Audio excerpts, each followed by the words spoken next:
Bienvenue. Aujourd'hui, on explore un texte assez fascinant. Des extraits du livre pratique des spirites. Oui, d'Achille Bornis. C'est paru vers 1919, si je me souviens bien. Exactement. Et on va se pencher sur sa méthode assez détaillée pour obtenir des matérialisations d'esprit. C'est un voyage dans le Paris spirit du début du XXe. Hmm, un pari assez étrange, on peut dire. Alors, pour commencer, Bornis, il n'arrive pas de nulle part. Il avait beaucoup bossé sur le magnétisme avant. Ah oui, il avait étudié ça de près. Mais voilà, il est témoin de phénomènes qui ne s'expliquent pas, et ça le pousse vers le spiritisme. Et ce qui est intéressant, c'est qu'au début, il essaye avec ses sujets magnétiques habituels, mais Ça ne marche pas. Enfin, pas pour les apparitions. non. Et c'est là qu'il conclut, il faut des médiums spécifiques, des médiums spirites. Pas les mêmes capacités, selon lui. Il ne présente pas ça comme de la magie. Pas du tout. Pour lui, matérialiser un esprit, c'est une question de conditions, de technique. Il faut attirer l'esprit et lui fournir euh, l'énergie nécessaire, Ces fameux fluides spéciaux dont il parle. exactement, des fluides spéciaux que certains médiums pourraient émettre. C'est la clé de sa méthode. Et il détaille tout, c'est ça? Ah oui, c'est un vrai manuel pratique. Il parle du cabinet noir en flanelle, très important pour concentrer les fluides, Mhm. l'obscurité totale, des fleurs fraîches, il insiste là-dessus.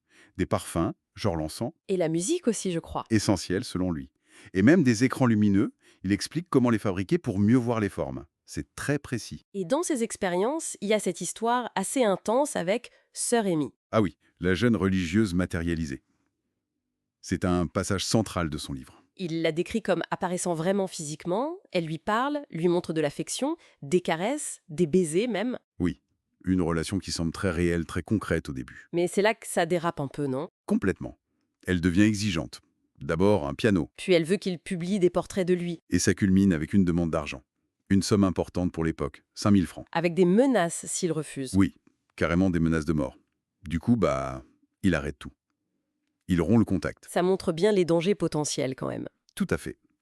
Et cette rigueur, on la retrouve dans sa façon de chercher les médiums. Comment il faisait alors? Il avait des tests. Regarder si la personne réagissait à distance, au regard fixe ou à l'imposition des mains.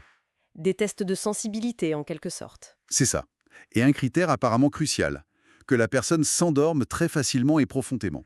D'accord. Et après? Les sujets qui semblaient prometteurs, il les plaçait dans son fameux cabinet noir, et là il attendait.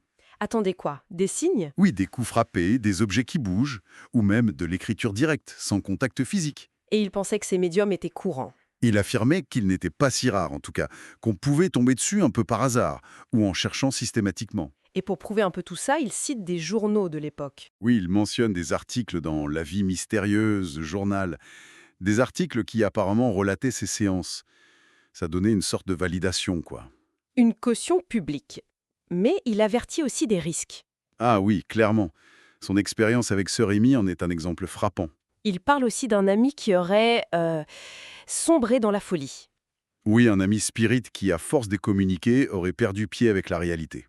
Le risque d'obsession, de se laisser contrôler par ces entités. Il y a cette tension donc entre l'espoir de revoir des proches et le danger de s'y perdre. Exactement. La position finale de Bornier, c'est un peu ça, un équilibre. Il dit que oui, communiquer avec les esprits, c'est possible. C'est une technique.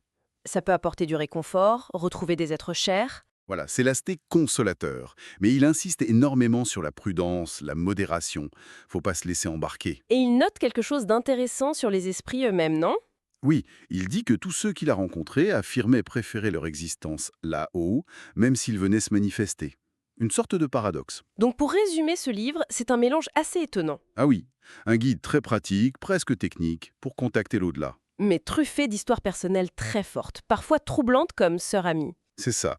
Il voulait structurer l'expérience, la rendre presque reproductible, démystifiée par la méthode en quelque sorte. Et ça nous amène peut-être à une dernière réflexion. Hmm. Cette volonté de Borgnine d'appliquer une méthode quasi scientifique, des protocoles, à des phénomènes aussi extraordinaires. Oui, qu'est-ce que ça nous dit? Est-ce que la structure elle-même, le cabinet, l'attente, les instructions, ne finit pas par conditionner, voire créer en partie l'expérience vécue? C'est une excellente question. Où se situe la frontière entre observer un phénomène étrange et le façonner par nos attentes et nos méthodes? C'est particulièrement flou ici, je trouve.